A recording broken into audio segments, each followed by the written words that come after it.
Hi, welcome to the CAFMA Connect. Fire Chief Scott Freitag, your host, and with me today, my special guest, Chief Holger Durre with Prescott Fire Department. How are you? I'm doing great, man. Today is Coffee with the Fire Chief. It is. Kind of a fireside chat with no fire, but we have coffee. I want to give a shout out to the human being. Yep. If you're on YouTube, you can see this. Thank you, Jen, at Human Being for hooking us up. Nick's lovely bride. Mm-hmm. Nick just bought her a new car yesterday, too, just so you know. Very good. Hey, quick question, Kathy. Do we have the sound recording this week? Yeah, sounds recording. I'm just checking. Thanks. No big red X's blinking. Thanks for that. Okay, I got it. can You're welcome. get you back in so many different ways. I know. So I Because just, this is going to be magic, and we it's don't a wanna miss risk. It is magic. So we're doing this podcast here, and then we're going to come back, and I'm going to do a YouTube video with you for Prescott. Mm-hmm. And there's just several things on the docket we thought we'd talk about as the two chiefs. I think the first, standards of cover. Yeah. Regional standards of cover. Tell me what they said at CPSC about regional standards of cover. So it's something they haven't actually seen before. So as you know, we went out for an RFP jointly, Right. And some of the responses that we got just were not feasible, either Right. financially or capability. And then when Chief Parra and I went to the CPSC conference and proposed this, at first there was a little bit of head scratching, and then really the light bulbs went off for CPSC because this is an innovative practice for them, not only to do the joint standards of cover, but really, when you look at our risk Right. from your plains to our mountains to everything, for them that is such an innovative approach. But the other piece is they've never had a system with a boundary drop like we do that wanted to put everything in one bucket and look at it in their jurisdictions together and really tell the story of what the actual response system does every day. And that to me is much more interesting than just putting a couple of data charts together so we can get accredited, because that's not the point. Right. Well, and to set the stage for everyone who's not in the fire service, Central Arizona Fire and Medical and Prescott Fire Department are both, you're seeking reaccreditation, we're seeking accreditation. We were accredited as CYFD and dropped it when we created CAFMA. Now we're seeking accreditation as CAFMA. And as part of accreditation, you have to have a standards of cover, typically for your jurisdictional boundaries. But you and I talked, and it was an idea that you brought to me as we sat on the couches in my living room. Because as you said, the day we're recording our 2-year anniversary of when you moved into my house from Colorado. Right, exactly. Moving here. But I remember sitting on the couches one evening, we're both working, and you said, hey, what about a regional standards of cover? And I said, I don't know. Can you do that? And your answer was, sure. Why not? And I mean, really, and we talk about it all the time. If you look at Prescott and Central Arizona Fire and Medical, unless you're looking at the stickers on the side of the truck, you can't tell the difference. Yeah, and absolutely. You shouldn't. The public shouldn't be able to. No, and that's why our policies and our protocols are so similar. And when you really look at, for instance, Engine 51 over in Prescott, they run a significant amount of calls in the city of Prescott, and we run a significant amount of calls for all of you in certain areas, and that's exactly the way that it should be. Because why would we put inefficiency and barriers in place where our citizens don't get a kind of service that we both know that they deserve? And really, this standards of cover is going to be a way to actually put numbers to that story that's going on every day.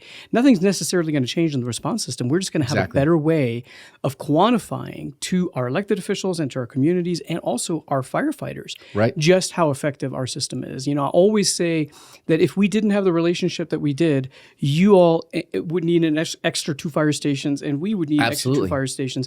And that's just back of the napkin math. I'm sure it's probably more.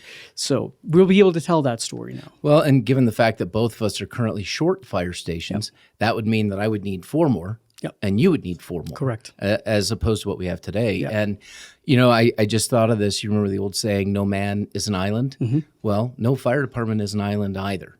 But if you look at our jurisdictional boundaries between us and you, we are kind of described as a rural island because the big agency backups for us are going to be coming out of the valley or the Verde Valley. So you look at Prescott, you look at Central Arizona, we protect over 156,000 residents together, almost 160,000, which is more than half the population of Yavapai County. And together we have 15 24-hour engines, 1 40-hour engine. I mean, a big event's going to tax those resources pretty quickly. But the joint standard of cover is going to, like you said, it's going to allow us to better articulate to the community how our system works together, why that's important, what our needs are today, and make it easier for us to project needs in the future. Correct. Yeah. And, the other thing about that is just to remind people, it's 400 square miles that we cover between the two of us. Right. That is massive if you think about it. And without a good plan and out those efficiencies, there's just no way that we could be delivering the level of service that we are today. No. And think about this. When we talk about 156, 160,000 residents, that's just residents. That's not tourists. That's not during the rodeo, which brings how many people in? 100,000 daily population is what we have in Prescott, and that's the average daily population across 365 days. The rodeos, it spikes. Christmas lighting, it spikes. You know, but it's 100,000 that in the city limits of Prescott that we protect. Just there, they have to go through your jurisdiction to get to ours. Right. So it's the impact that we mutually feel. Absolutely. So these are things that we have to think about. The good thing is that we have agreed we're going to split the cost of the professional services agreement with CPSC. That will go to the CAFMA board at the end of this month. I don't foresee any problems with that going through, especially since it's a split cost. Right. But ultimately, I think we're going to have a better product in the end. Oh, I would agree. And you and I've talked a lot about accreditation, and that I actually don't like that A word. I want it to have meaning. We've spent the last year at Prescott Fire integrating it in a way where it helps us be better at managing our business practices. It's not about putting a sticker on the side of the truck. And this regional standards of cover, I think, is another way of actually telling the story in a way that helps support that. I am so over just checking a box on accreditation. You might as well just not do it if you're going to do that. This is about continuous improvement. Absolutely. And accreditation, to me, I describe it to people as very similar to the diploma on the wall, right? Exactly. It's only as good as the person's name that's on the bottom of it. And that's one of the reasons we dropped accreditation originally was because there was no way for us to reaccredit and create CAFMA at the same time. Now, we could have half done it, kind of check marked a box, like you said, but that's not the organization we wanted to be. It's not the organization we are today. So we wanted to make sure that we had everything in place so that we're doing it right. Because when CYFD was accredited the first time, they did the same thing. They colored in all the boxes. They did the work. It truly meant something to them. And it had an impact on the community, had an impact on the support of the community to the fire department. So this, going through the accreditation process, doing it right, can really be a huge benefit to the organization and the community because now you've got that partnership. You have a roadmap. Yeah, absolutely. I couldn't agree more. And really, a month ago, I think we had a meeting jointly with our accreditation teams, and somebody mentioned, wow, these 2 or 3 things wouldn't have been there had Central not gotten accredited way back then. Right. That wilderness, urban, suburban, that came from that effort back those many years ago. So it does make the organization better regardless of the accreditation process itself. Well, the training academy wouldn't be here. That's a good point. Without it. Yeah. So next topic, 5172 swap. Absolutely. That's been how many years? I have lost count. It predates me, and I've been here for over 10. I've heard 17, 18 years. Does that seem about right? I could be wrong. I'm not sure. I've only been here 10, a little over 10. But when I got here, our Station 51, our crew, was staffing your administrative headquarters, which had been your Station 72. The crew of 72 moved to our building that we owned on 6th Street. So we are staffing a station you own. You're staffing a station that we own. It's about time that we just made the swap because it just streamlines the process for both parties. Yeah. And of course, for us, one of the things that was made possible to do that was that we relocated all of our admin. We were in 3 different locations to the new City Hall. We're just about 45 days away from moving into our permanent new headquarters on the 2nd floor there. And that relocation enabled you and I to start the conversation about, hey, now we can actually do some swaps. And, what's in it for all of us, right? Good health and safety upgrades that we can do into those facilities that otherwise wouldn't make sense. Programming that's more appropriate for each agency. Right. There's just so many things that we could talk about there, but I think more than anything, it's that effectiveness and that efficiency that we gain from being in the locations. It's not like anything's going to change in those parts of town that would suddenly make us go, hey, we need to move back. It's going to be this way for perpetuity because of the boundaries of CAFMA and the city of Prescott. So this makes a lot of sense. It does. And some of the things that our crews have been pushing for at 51 are things that we simply couldn't do if we don't own the building. And so the basement location is going to be vacated from the people that are down there. Yep. We're moving the extractors from the extractor room, gear washing room, from 51 to the warehouse, which will likely allow us to move all the firefighter gear from the engine bay Correct. to that room. So that gives us a gear room. We're going to put a stairwell with an egress to the exterior, got the office space that's down there, and move the weight equipment downstairs. Again, cancer mitigation efforts. Those are two smaller items, but I think they're priorities to get done once we own the property. Yeah, I agree. And on our side, very similar. We're getting that 105-foot platform aerial here in the next couple months, and being able to locate that at 72, which is the right place for it to be. Right. We'll be able to do some retrofits. I have already forwarded a fairly aggressive capital campaign to our council for consideration. Okay. That's a new station, the relocation of a station, and then a significant remodel to Station 72 so that we can not just accommodate that platform aerial, Right. but we have such a low acuity call volume issue down in that downtown area, and I really need resources. Well, there's no room for us, and we need to expand that station to be able to have that programming at 72. So all the way around, I think it's a benefit for you, it's a benefit for Absolutely. us, and I'm really, really looking forward to it. Well, if you look at it, 72 is probably one of your busiest engines being right in downtown. Correct. 51 being right on the border of the county and the city of Prescott gives us great access down Williamson Valley Road, out the spars, so that we can get to the areas that we cover. Exactly. So ultimately, I think it's a good deal. I know it goes to our board on the 25th and goes to your Correct. council on the 26th. Yep, that's right. Yeah. The 26th is a big day for us because we've got our public safety work session with police.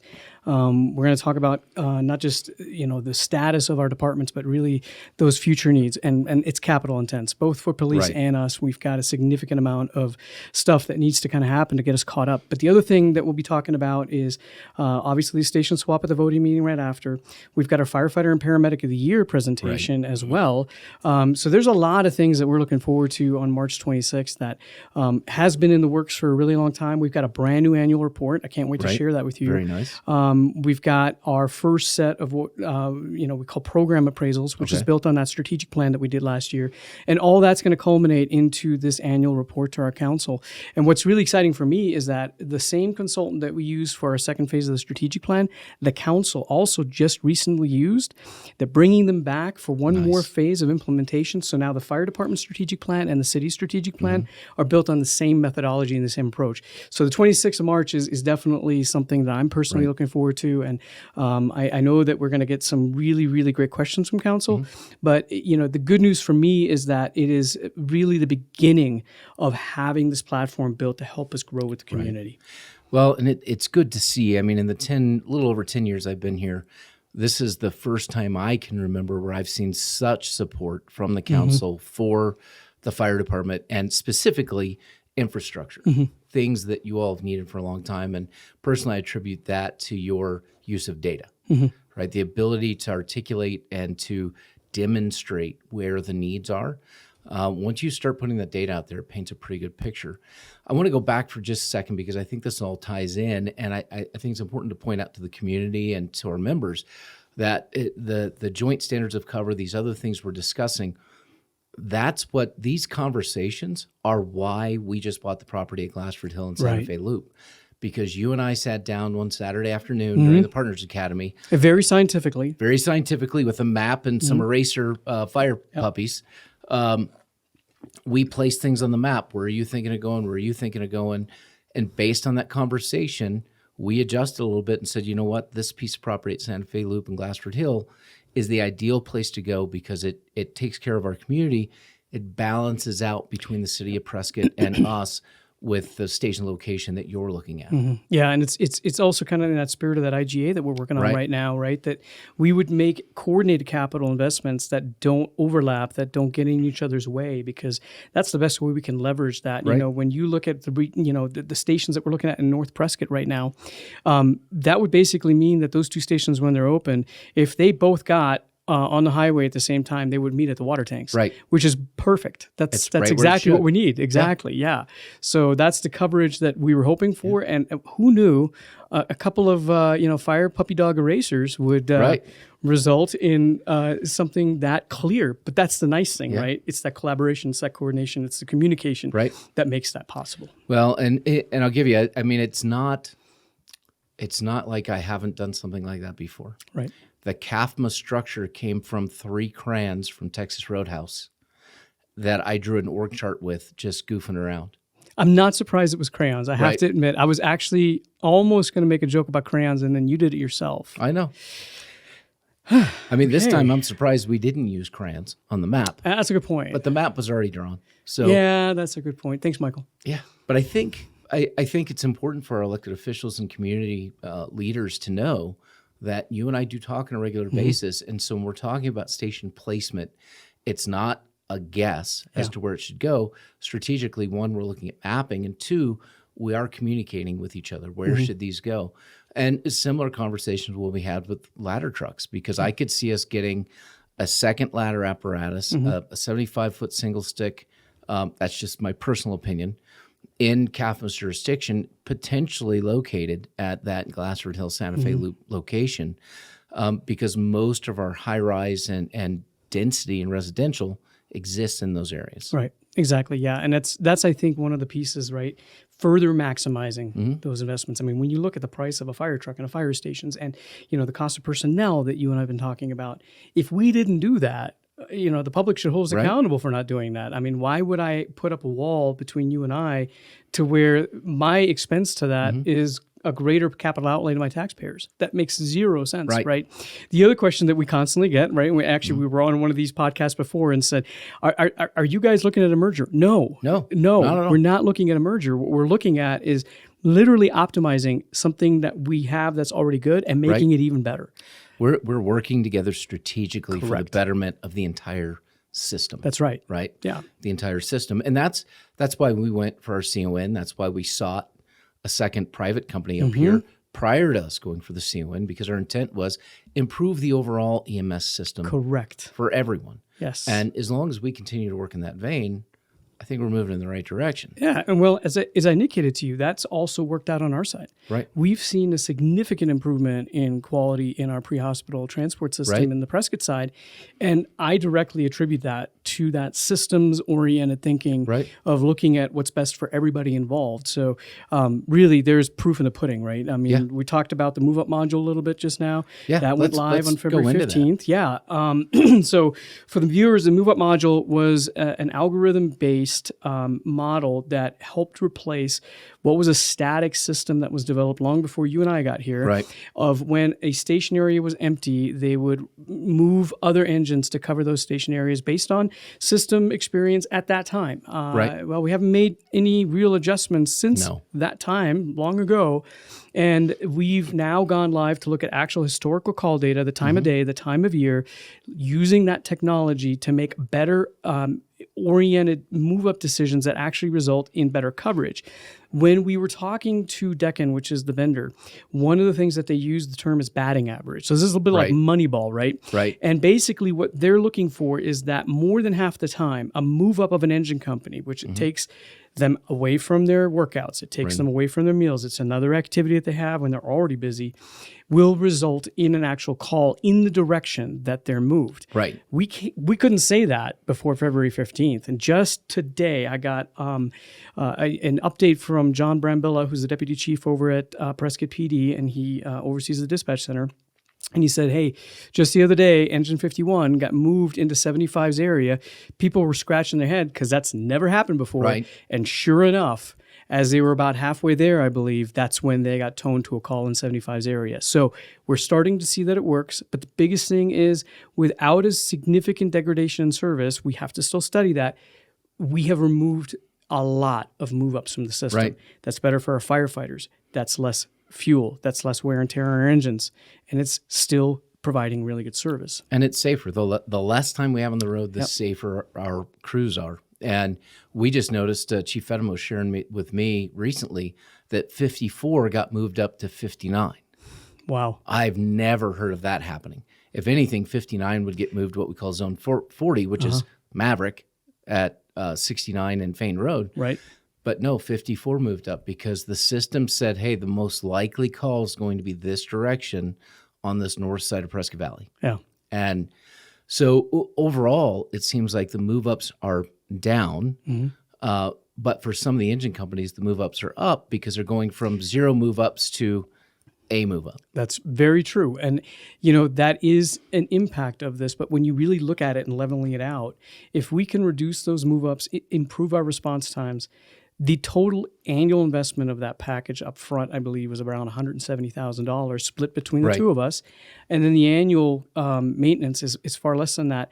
We're going to save that money in fuel savings in 6 months, probably less, just from the reduced move-ups. And like I said, I'm really hoping to see here in about 3 to 6 months when we pull data that we're actually going to see response times improve. That's the point, right? Yeah, no, that's the hope. And I think as we move towards that ProQA software, which is the true emergency medical dispatch, the Alpha through Echo, again, I think it's going to change the response system. It's going to enhance and improve it. It's a system I know I worked with in Missouri. I think you worked with it, so we both understand it. We both know what it is.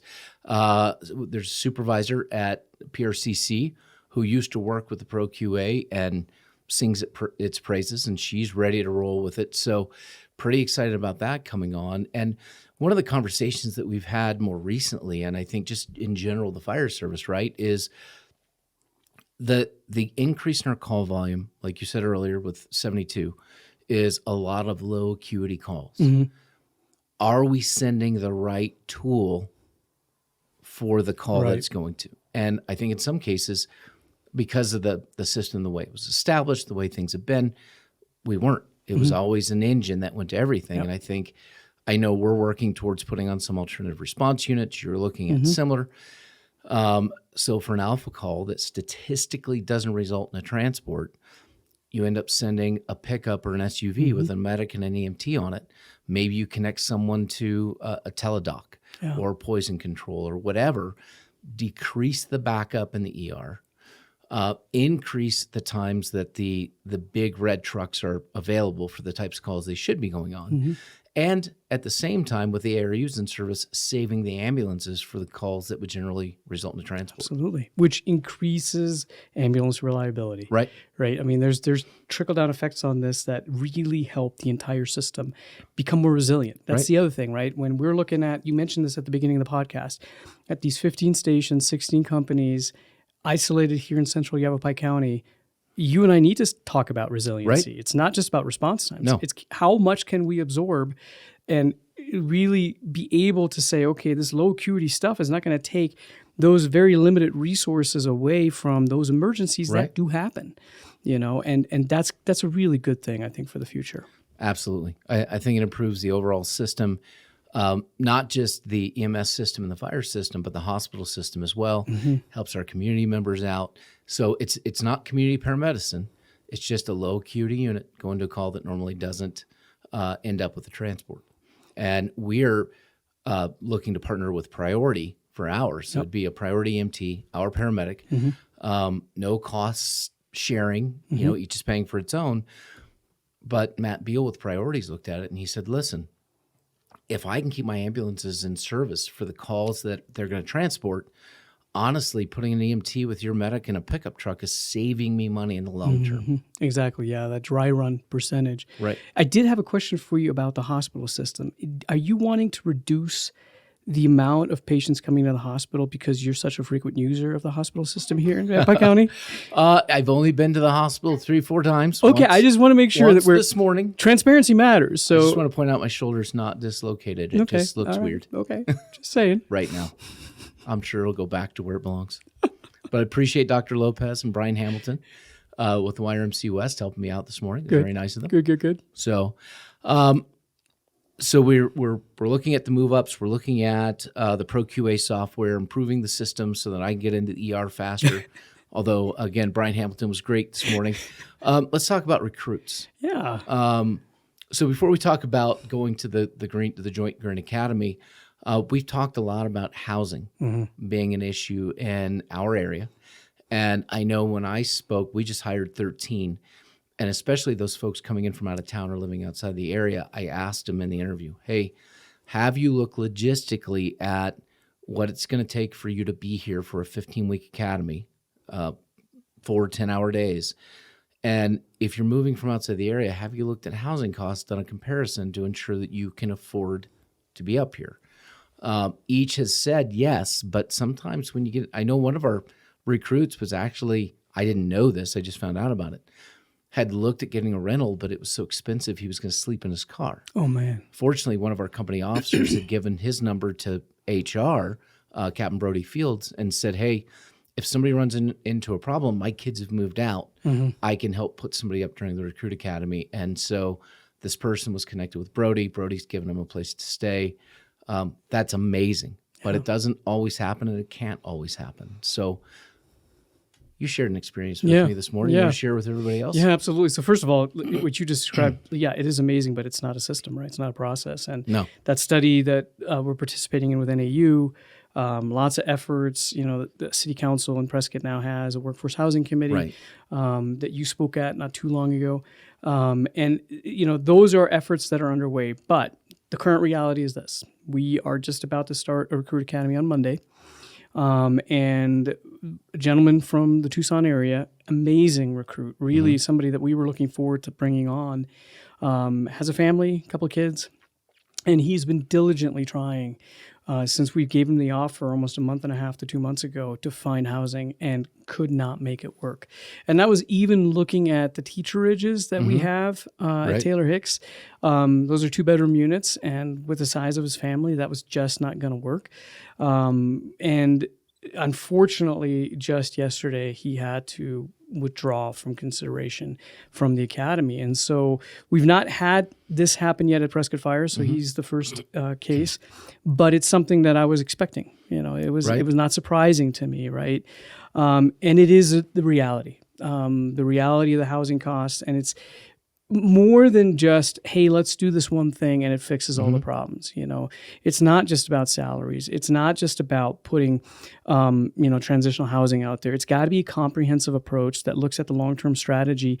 And the unfortunate part for us as public safety agencies, there are factors in play that we have zero control over. Right. And so now we've got to figure out a way to respond to that, because at the end of the day, while we are definitely adjusting our recruitment practices, the Green Academy is a great example. I mean, why are we going to a Green Academy?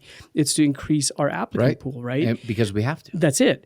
At the end of the day, I know you and I are neither willing to lower the standard or put somebody in the position just to put a warm body there. Both these organizations, we care deeply about who we give one of these badges to. Absolutely. And in order for us to maintain that, we are going to have to really think differently. I was just at that CPSE conference, had a presentation from Richmond, Virginia, about recruitment and retention. They have now simply kept their applications open. And at first you're thinking, well, that's because they're just so desperate to get the applications in. And they said, no, it's actually part of our recruitment practices, because what we're able to do is figure out when those job seekers that are looking to be part of a fire department actually apply. So they literally can map out these trends and valleys of when folks are looking for firefighter jobs. Kathy, remember this. And that is such an interesting approach to me, because he said, well, now that we know that, we can time our recruitment activities ahead of that, so that we're actually meeting the market where it's at, rather than the market having to come to us. Which, that's the old thinking, right?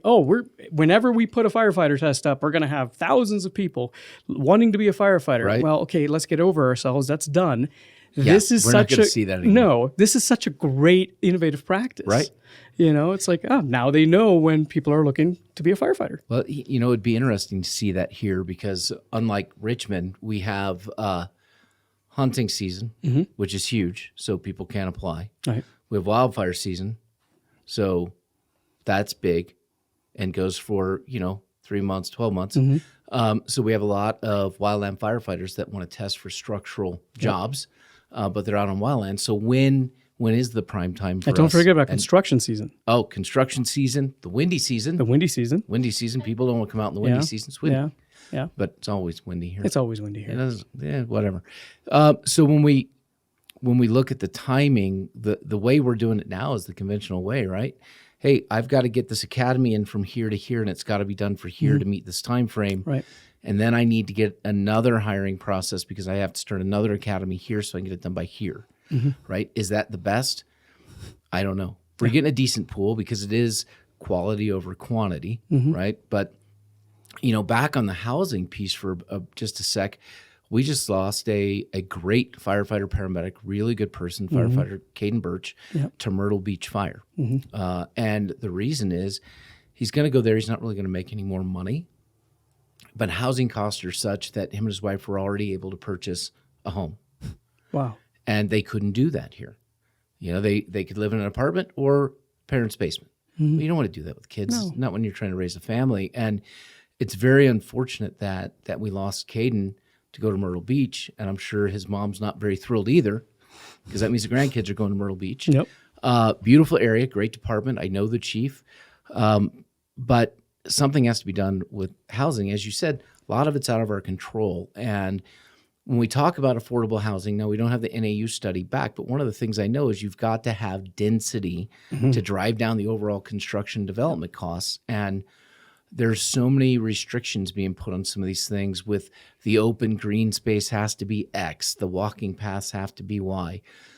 There needs to be some neighborhood set aside for working families. Not everything can have a park and walking paths. Sidewalks, smaller yards, more densely packed together, townhomes, starter homes, whatever.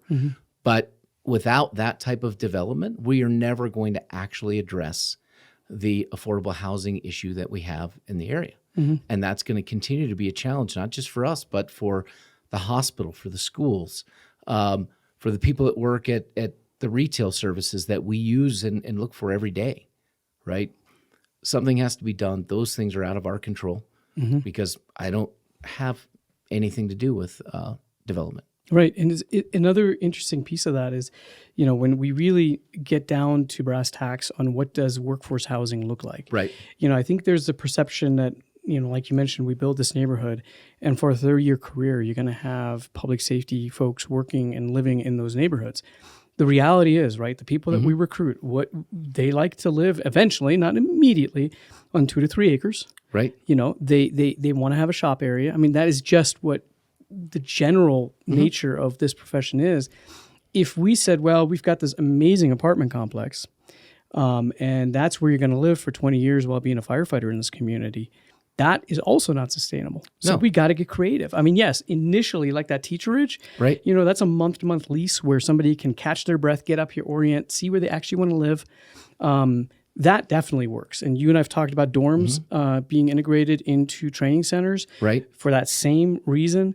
But yeah, it is such a complex issue that, and it's going to be something that I think this region, as you mentioned, far beyond public safety has to deal with over the next many, many years. So we started this topic talking about recruits. And so I think it's important for everyone to know and for us to talk about, we are going to do our first joint Green Academy this fall. Now we'll be testing separately, but we're going to come together for the recruit academies just like they do down in the valley, down in the Tucson area. It's truly going to be a regional academy. Yeah, this smile is because I'm that excited about it. It is such a good step for us. Absolutely. And it's not just for this recruitment issue, right? It's also that collaboration, because when we're talking about a recruit that starts in 2025, right, in 2035, that person is potentially looking at being battalion chief.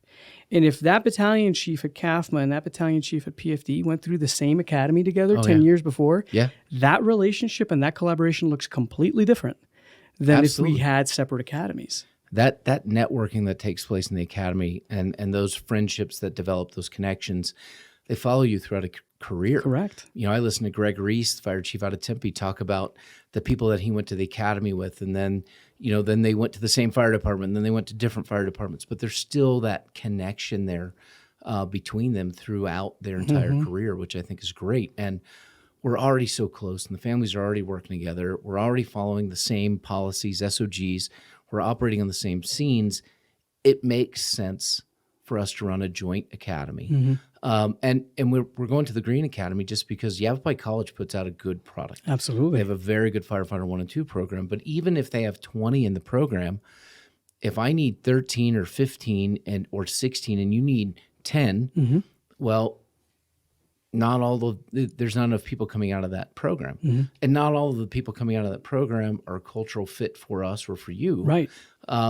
And Yavapai College covers the entire county, not just us. So Verde Valley, Copper Canyon, Sedona, Cottonwood, Groom Creek, Mare.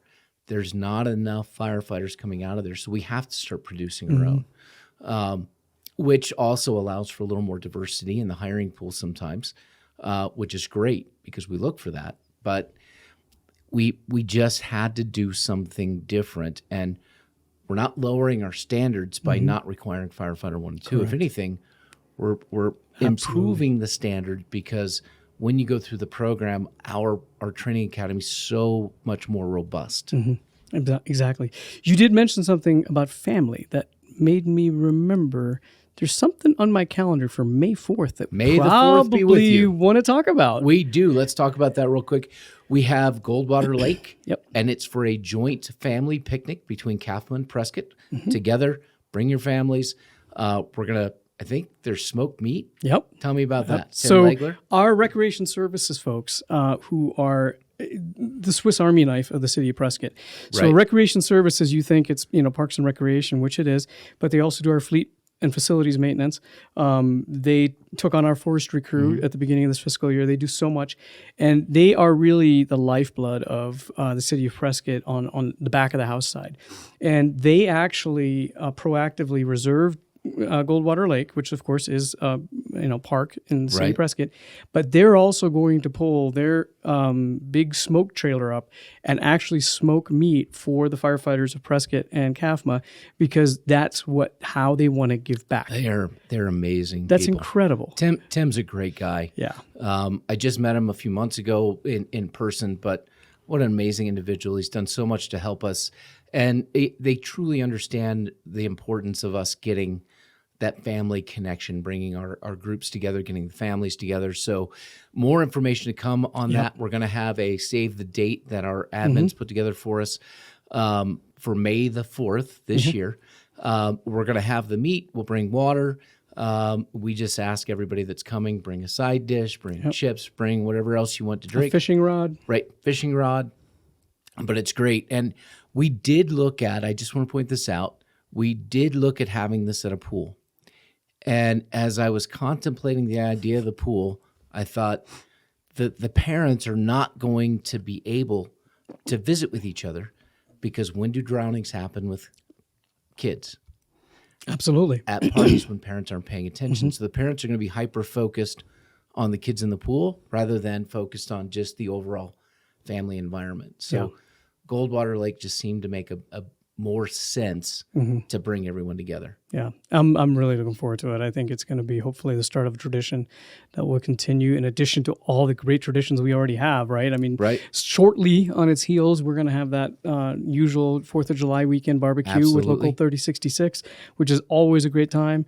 The hose cart races are also around that same time. So this is just going to be in addition to a lot of good stuff that we do jointly already. And like you said, having our recreation services step up the way that they did, I didn't ask for that. Right. They volunteered. And, the other person behind that is Joe Baines. Oh, Joe Baines, great guy. Yeah, who's currently the interim deputy city manager. And so when I had the email exchange with Tim, he was like, yeah, you were even going to have the interim deputy city manager serving our firefighters some meat along with you and I. Yep, absolutely.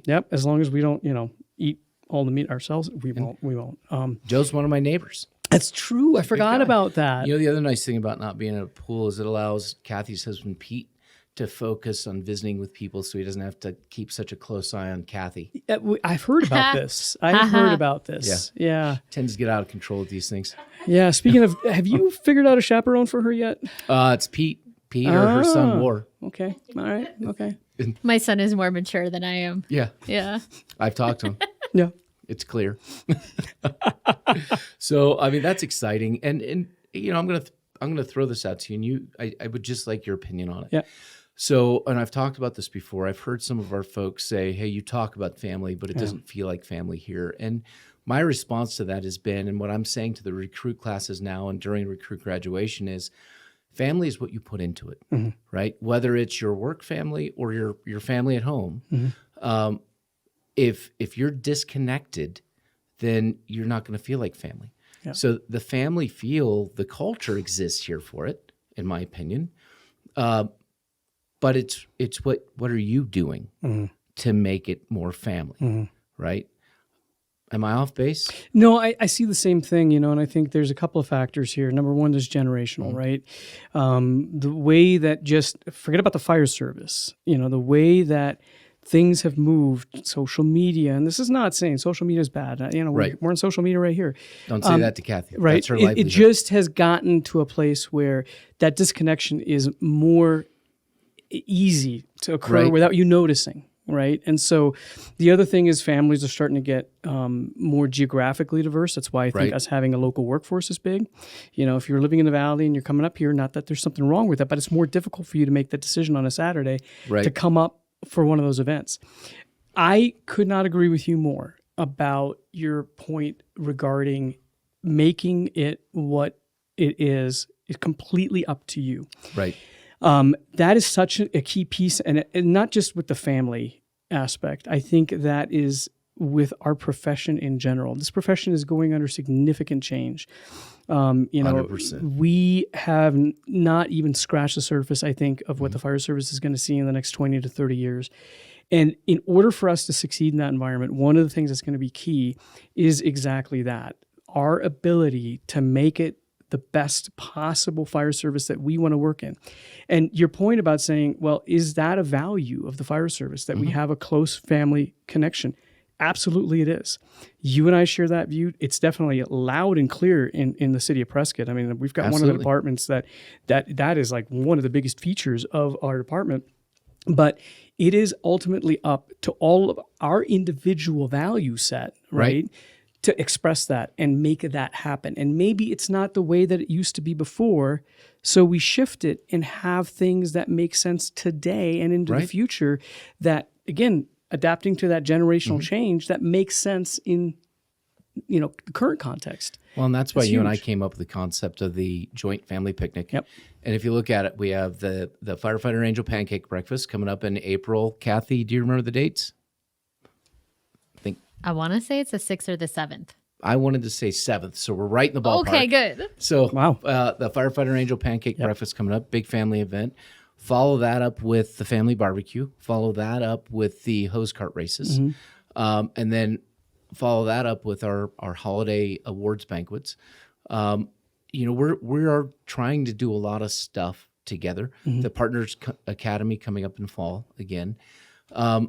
I think we are putting that out there. It's for other people to grab hold of and do something with it, right? That the opportunity exists, the cultural norms exist to do it. And no one comes together like the fire service when someone is in crisis. And so I don't want you to have to go into crisis to really feel the family feel here. But you have to make your choice. So the other thing I tell people is your attitude is your choice, right? At some point in your career, you're going to be at a station with a crew that doesn't necessarily live up to the expectations of the values of the fire chief, the organization. You have to make that situation better, right? You can either go down to their level or you can try to raise them up.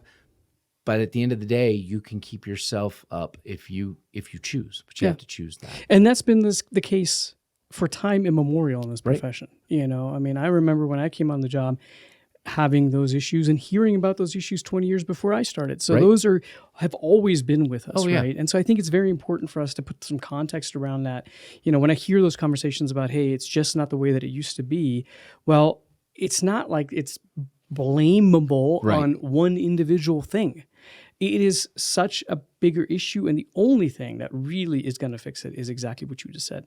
What am I going to do about it, right? Right. And that is 100% going to be, I think, the rocket fuel that gets us into the future on this issue to maintain this incredible culture. Absolutely. Because I don't want to ever see us lose that. And, when I, for instance, see contention between labor and management, and this is a theme all across the United States right now. I mean, we see it in other states at a high level. Well, what are we doing to ourselves, right? We're not winning something here in the end. What we're losing is the collaboration. And with that collaboration, the family feel comes as well, right? And I think it's, again, very, very important to me personally that we as an industry as a whole look at that and say we cannot ever lose that, because that is what makes firefighting so special. Well, and I think that is one of the things you see is you get what I call commuter firefighters. When you live in an area that's too expensive for people to live in, so I mean, when you work in an area that's too expensive to live in, you have people that have to drive from other areas in, and that commitment to the community doesn't exist. And then if you look at a lot of the athletic fields today, who do you see out there as coaches on the baseball field, the soccer field, the basketball court, the football field? You see firefighters, you see police officers, you see nurses, doctors. As people start becoming commuter to the community, you no longer see those, and that means you start losing that connection. And, I've been telling people this for a long time. I'm like, look, this is a gray rhino. I can see it coming. How do we avoid it? And someone said, well, give me the data that supports what you're thinking. And I said, by the time I have data that fully supports what I'm seeing now, then we've already lost. We're too far behind. Right. One of the data points that I think is so key on this is when I started in the fire service in Fort Collins, one of the biggest drives for people were to eventually work in the same first due area that your kid's school was in. Right. There's fire departments all across the United States that's impossible because you're not even in the same community. Right. That is one of those data points that, to your point, by the time you have the data, it's gone. It's long gone, and you cannot suddenly reverse that trend and switch it back. That just doesn't happen. When I came from Boulder, at that time, I think there were about 3 or 4 firefighters in Boulder that actually lived within the city limits, and the rest of the firefighters were spread all across the state. And that type of thing then isn't as possible as it is in this area right here. And that's why I'm so happy to hear that we're working diligently on getting ahead of that. But that also then is going to impact that family feel as well. And it's just the nature of being a dispersed workforce. It absolutely does. When you have disconnect from your community, from the organization that you work for, it moves it from a profession to a job. Correct. And I've always found this to be a profession and a passion. I don't want it to just be a job. So I've always lived and worked pretty close to where I lived and worked the same place. Right. Yeah. And even though I live further out here, I live within my jurisdictional boundaries. Yeah, and I think the location of your house is also to keep the rest of the community safe, because it's good for us to have you a little bit further away from the population in general. I have a way with people. Yeah, yes, that's what I hear. You're a people person. As a matter of fact, I am headed down to the state capitol this afternoon because I'm testifying in a Senate committee on a bill that we're running for emergency management. Basically, House Bill 2767, it passed the House. If it passes the Senate, goes to the governor. Basically, it takes the Arizona Mutual Aid Compact, adds it to the statute regarding the Emergency Management Aid Compact state to state, so that if you and I send units to Flagstaff for a major event, flooding, mudslide, whatever, and it falls below the federal declaratory level, that we could still get reimbursed for those resources, which is important to my elected officials and important to your elected officials. And important to the overall system that we're sending engines. So that's where I'm headed this afternoon. Hopefully that'll go through. God only knows how long I'm going to be down there and then stuck in traffic on the way back up, but worth the effort. And speaking of the passion, right? My guess is probably both your wife and my wife would love the fact if it was just a job for us, but unfortunately it's in our DNA. It is. And you just spoke to it, right? I mean, you're going to drive down to Phoenix, being stuck in traffic. Well, why do you do that, right? You do because you care about this so much. And that's what unites fire chiefs with firefighters. Yeah. That's the cool thing, is that we do it differently, but we care at the same level. Well, and it's important to do those things. And you know what? Let's do another podcast in the future and talk about fire chiefs and our engagement at different levels and why that's important, because I think for some there's a disconnect in that. But I think we've covered everything this week. Kathy, can you think of anything else? There's like she's like burning. I know. I She's like, have feel you it. looked at the time? Yeah. No, but I do want to tell everybody that the Firefighter Angel Pancake Breakfast is Sunday, April 7th from 8 a.m. to noon. And all proceeds benefit Firefighter Angel, which helps families and kids in our local communities. And the locations are Station 61 in Chino. Yep. Carta. Yep. And In Prescott then- Valley. We're 71. Station 71 in Prescott. And by the way, Tammy Rose called me this morning, and she thinks we're gonna really raise the most money. I don't know why she has that impression. Not a chance. Hey, you haven't figured out how to dodge her calls yet? And absolutely, That's not the point, Chief. I'm Oh, responsive. I'm responsive. I'm a people I person. talk to her husband all the time. No, Tammy's awesome. Just taking a shot at her. That's all. So, with that, don't forget the pancake breakfast. Absolutely. Chief Durre, thanks for being here. I'm Thank looking you for forward to having being me. on your Yep. YouTube channel. Yep. Kathy, thank you for tolerating us for this extended podcast. But Chief's talking about Chief stuff. It was Yeah. expected. It's like Yeah. puppies at a dog park. I know, right? Yeah. Yeah. All right. Well, again, thank you very much. Thank you both. The coffee human being here in Prescott Valley. Jen, thank you so much for that. With that, I hope you all have a great week, and don't forget to like and subscribe.